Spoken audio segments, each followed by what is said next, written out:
Peace to my brothers and sisters, to my enemies, and to whoever watches this video. I'm dropping some more seeds on you. And we were just talking about, the days, of the Nation of Islam. But I want y'all to think that I want, y'all to all be members of the Nation of Islam, or all have to act like the Nation of Islam or whatever. But I just want you to know that that's my background, that's my roots, and my whole family been in it, and so forth. And we, in Detroit, Nasutin Seti, he's, you know, I know his, I don't know him personally, but I know of his elders that he speaks of. But in those days, we didn't have no conflict with their school of thought. Matter of fact, I think they opened up a bookstore called Black World Bookstore, and I think some of his elders had something to do with that. And I used to go over there and sell either Muhammad Speaks or the Final Call, because I was selling both papers, the FOI that I was in. I went on the east side. I think I was still on the radio too. So I went over there. I think I was selling Final Calls, and they even stocked some of my Final Calls.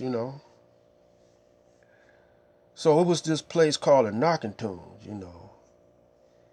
and it was a restaurant, and we did all the militants and the national black nationalists and the Garveyites and the Shrine, any kind of black conscious group, that you can name, went up in there and did their thing, and we gave lectures up in there. He Knockington was a restaurant, but we would go and get uh, audios of all what you see on YouTube now. Mind Control, Brother uh, Steve Coakley. I even bought Marcus Garvey old audio and a Booker T. No, not a Booker T. What? Yeah, Booker T. I had Booker T audio. It was kind of scratchy, and so on my program, I would play all of those guys. My program would last 4-6 hours when we first started up, and in the future, I saved some of my radio programs called Mind, Body, and Soul, and I got one with the Honorable Elijah Muhammad's spiritual and blood brother, along with his national representative, Minister Sami Muhammad, Minister John Muhammad. He used to come on my program quite frequently. And matter of fact, before me leaving that station, 88.1 FM WHPR, owned by a black man named R.J. Watkins, I left a spot for his national representative. I paved the way for him to do a weekly broadcast. And I think it was Muhammad Speaks, I think was the name of it. And I had pulled quite a few different black nationalists to the station, because the brother, he was his claim to fame was a dance show uh, host on WGPR, and later on CBS bought them out. The brother sold out, but it wasn't R.J. Watkins. So what R.J. Watkins did was he went and bought him a radio station in Highland Park, but he was just gonna do like dance and play records, you know. So when my show come, I heard one brother on there. He was trying to open up a talk show, but it was weak, you know. So I came on there and blew him out the water. And so we was on for at least about 10 years, 9 or 10 years, maybe longer. Uh, you know, a lot of things we did. We brought the Michigan Citizen was owned by a black man. We was promoting him, and also the Final Call and Muhammad Speaks, and we had all the every kind of group it was that was black consciousness. We had them over there, you know, at the station. We had the mayor, Highland Park over there, and on a regular basis, and we was doing it, you know, back in them days. So I'm gonna have uh, some of that, you know. I'm gonna play some of that, you know, those audio clips, you know, of Supreme Minister John Muhammad and my radio and TV broadcast, because we was both on radio and TV, 88.1 FM and TV 33. If you go online, you probably could type that in, WHPR 88.1 FM TV 33.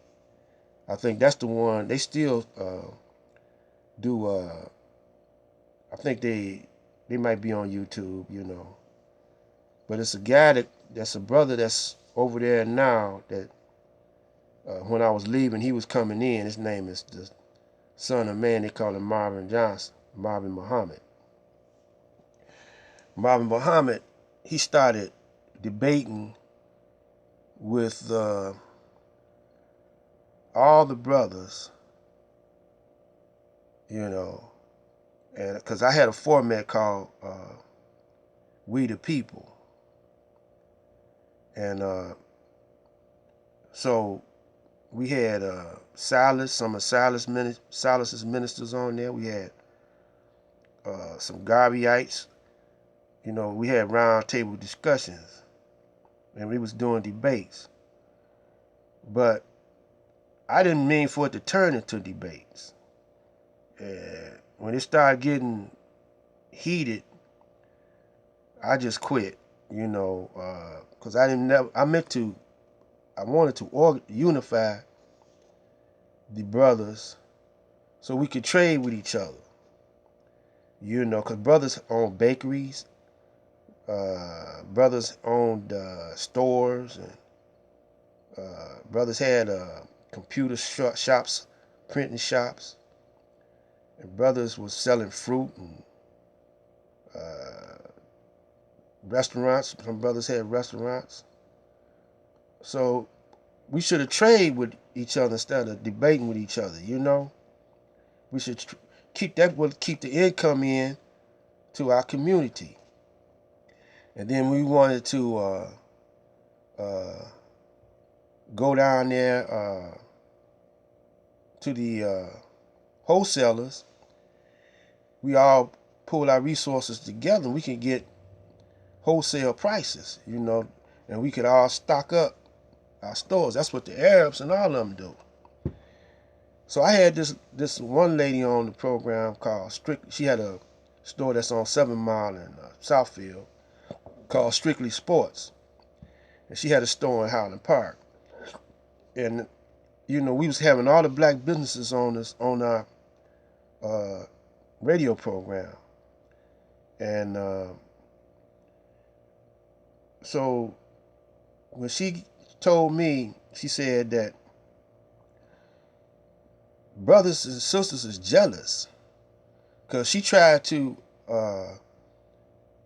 get a program where they could pool their resources together and go down to the garment district, maybe in New York and other places because she was into her Strictly Sports was clothing store, and it was other brothers had clothing stores and sisters. Instead of competing, on that level, pull their resources, go to the garment districts in different other cities and buy stuff wholesale, and they'll get the clothes cheaper when you buy in bulk.